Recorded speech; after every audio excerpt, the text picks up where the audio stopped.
여호수아가 그들을 불러다가 말하였다.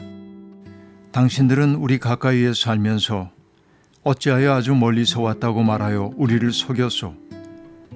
당신들이 이렇게 우리를 속였기 때문에 당신들은 저주를 받아서 영원히 종이 되어 우리 하나님의 집에서 나무를 패고 물을 깃는 일을 하게 될 것이요.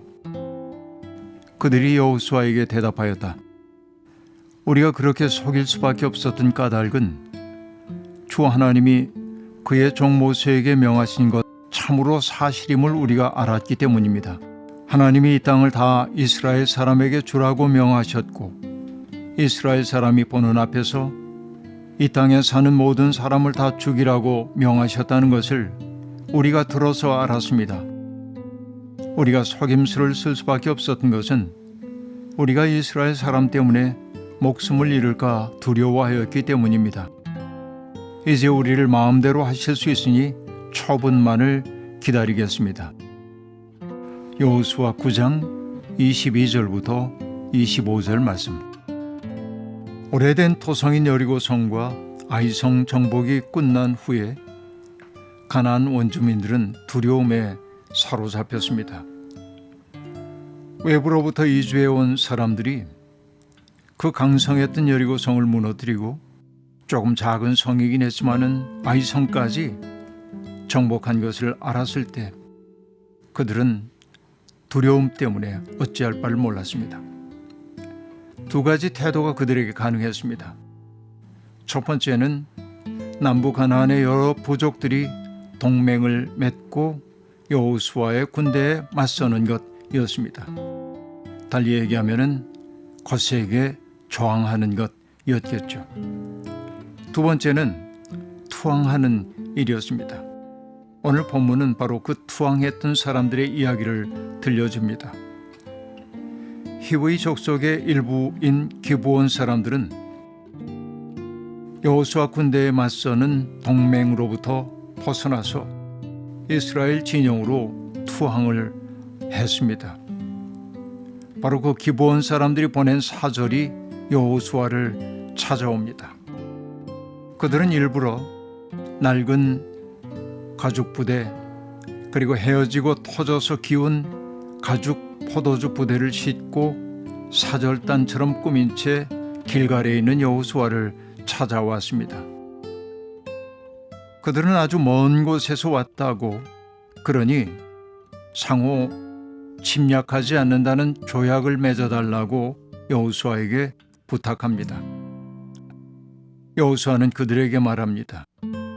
당신들이 가까운 곳에 있는 사람들인 것 같은데 어떻게 조약을 맺겠냐고 묻고 있습니다. 그러자 기브온 사람들은 자기들은 이 인근에 사는 사람들이 아니라 먼데 사는 사람들이라고 속입니다. 자기들은 하나님의 능력에 대한 소문을 들었다는 것입니다. 여호와 하나님께서 애굽에서 하신 일과 요단강 동쪽 지역에서 하신 일을 소문으로 들어 알았기 때문에 우리 모두 두려움에 사로잡혔고 모든 장로들과 주민들이 자기들을 보내 평화 조약을 맺어달라고 청하라고 하였다는 것입니다. 그리고 자기들이 먼 곳에서 오랜 시간을 들여왔다는 것을 보여주기 위해 그들이 증거로 내놓은 것은 곰팡이가 핀 빵과 낡은 가죽 부대였습니다. 의심의 여지가 없이 그들은 먼데 사는 사람들처럼 보였습니다. 여호수아는 주님께 묻지도 않고 그 제안을 덥석 받아들였습니다. 여호수아가 그들을 살려준다는 계약 체결을 주도했습니다. 회중의 지도자들은 그 조약을 지키기로 맹세했습니다. 조약이 체결된 후 사흘째 되는 날 여호수아는 비로소 조약의 당사자들이 먼데 사는 부족이 아니라 아주 가까이에 있는 부족임을 알아차리게 되었습니다. 그 조약에 매였기 때문에 이스라엘은 기브온을 칠 수 없게 되었습니다. 백성들이 지도자들을 원망했습니다. 왜냐하면 유산으로 주신 땅에 있는 성읍을 점령했을 때는 숨 쉬는 것은 하나도 살려두면 안 된다는 규정에 그들이 매여 있었기 때문입니다. 그렇게 규정을 가지고 있는데도 불구하고 그들을 죽일 수 없기 때문에 백성들이 원망하게 되었던 것입니다. 어찌 보면 숨 쉬는 것은 하나도 살려두면 안 된다는 이 진멸의 규정은 성서에서 가장 이해하기 어려운 부분 가운데 하나입니다. 신명기는 20장 17절과 18절에서 그 까닭을 이렇게 밝혀주고 있습니다.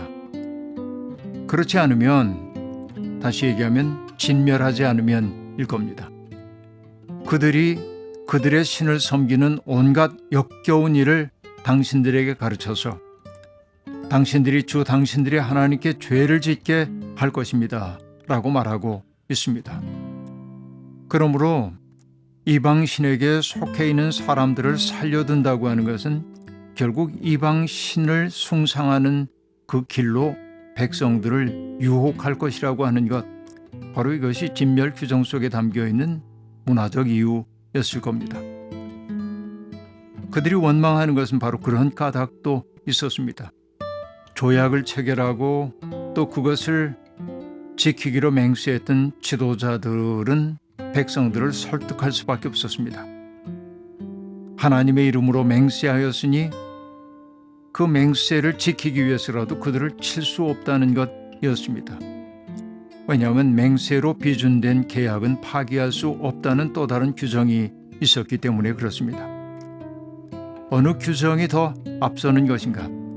랍비들은 그 물음을 놓고 굉장히 많은 그 토론을 벌이기도 했습니다.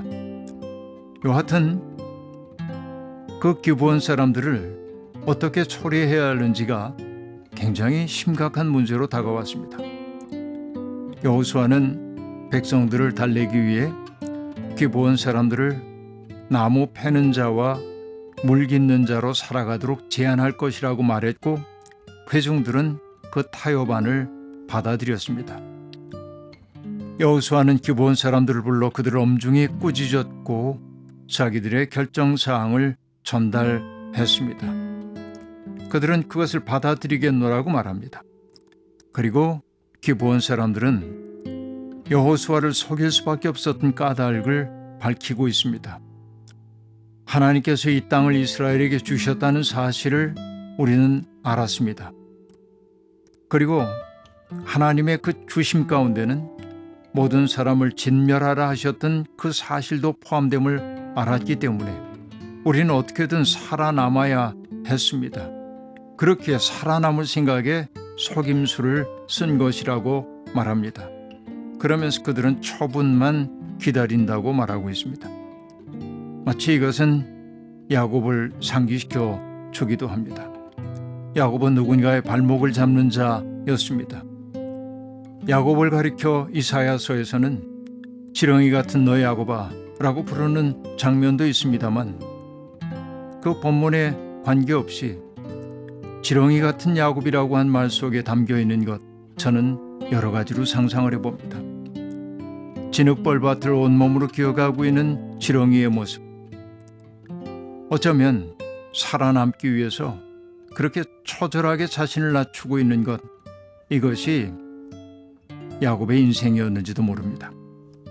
기브온 사람들도 야곱과 비슷한 선택을 했던 것입니다. 그 때문에 여호수아와 회중들은 그 기브온 사람들을 성전 자벽부로 쓰는 일에 동의했습니다. 기브온, 그것은 역사의 무대에서 매우 중요한 곳이기도 합니다. 사울 일족과 다윗 사이에 전쟁이 벌어진 장소이기도 하고, 무엇보다 기브온은 솔로몬의 일천 번제로 유명한 곳이기도 합니다. 바로 이런 장소의 의미를 오늘 본문은 우리에게 보여주고 있습니다. 그러나 여호수아의 행위를 긍정적으로 말하고 있지는 않습니다. 주님께 묻지도 않고 그 제안을 받아들였다. 이것은 일종의 책망입니다. 그러나 이미 하나님 앞에 맹세로 받아들인 것은 파기할 수 없다고 하는 그런 뜻도 또한 여기에 담겨 있음을 우리가 알 수 있습니다.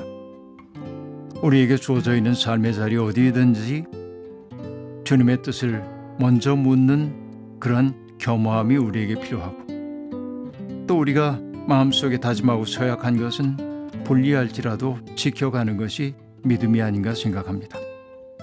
하나님, 우리는 앞길이 캄캄할 때는 하나님께서 친히 빛이 되어 달라고 기도합니다. 도무지 무엇을 해야 할지 알 수 없는 막다른 길에 몰리면 하나님께서 길이 되어 달라고 청합니다. 그러나 조금 평안해지면 하나님께 길을 여쭙지도 않고 지혜를 청하지도 않습니다. 스스로 가야 할 길, 해야 할 일을 잘한다고 저부합니다. 우리는 이런 어리석음을 자주 반복합니다. 주님, 형편이 좋을 때나 나쁠 때나 언제나 겸손히 주님과 동행하도록 우리 마음을 붙들어 주십시오. 아멘.